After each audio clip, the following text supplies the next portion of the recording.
All right, so now we're going to begin with the assignment for today of combining like terms to simplify expressions. Our target statement is today I will analyze expressions so that I can identify and combine like terms. I'll know I have it when I can create a simplified expression. So pretty easy.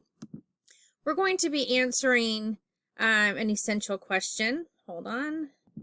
Actually, two essential questions. You'll notice it just changed. Sorry about that. The first one is, why is it important to understand how to combine like terms? And the second is how combining like terms can help me solve equations and inequalities. We'll be addressing those questions as we go through this lesson.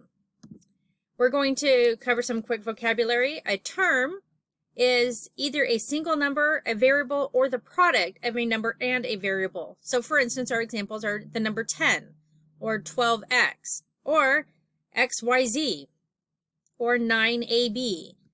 So when you have a number next to a variable, that's the product, meaning they're multiplying.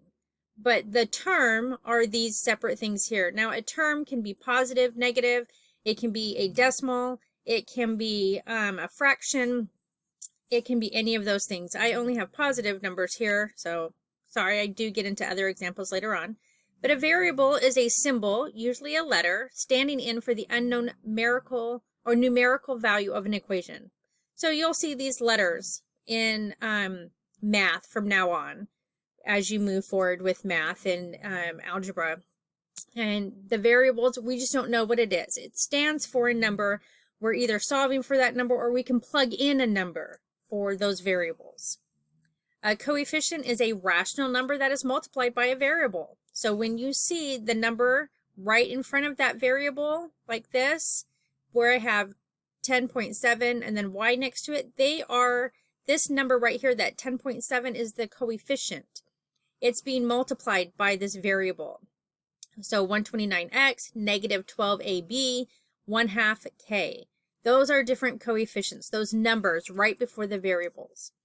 Now, a constant is a rational number that is on its own within the expression. So 12.25 or 10.25, 12, negative 13, or 1/2. They're by themselves. So this helps us analyze our expressions by knowing these vocabulary terms. So when we come to this next slide, we're going to use the objects over here to the right to label the various parts of the expression below. So my coefficient is going to be that number right in front of my variable right here, which is my letter. So the coefficient is the number right in front of the variable or the letter. So they're attached together, they're being multiplied, and this is actually one term right here. So I'm going to put that right there. So that's one term. That's negative 6x. My negative 6, see that negative follows that number, it's attached to it, is my coefficient. And that x is my variable. Then the number that stands alone, remember that's your constant. That's the number by itself. And we have that as our second term. So this is what this page should look like. And I'm sorry, I'm lining it all up perfectly here. You have two terms within this expression right here. The first term is negative 6x, which has a coefficient and a variable. And then you have a positive 12, which is just a constant. Okay, then what we're going to do is you're going to watch this 5-minute tutorial video below on how to combine like terms.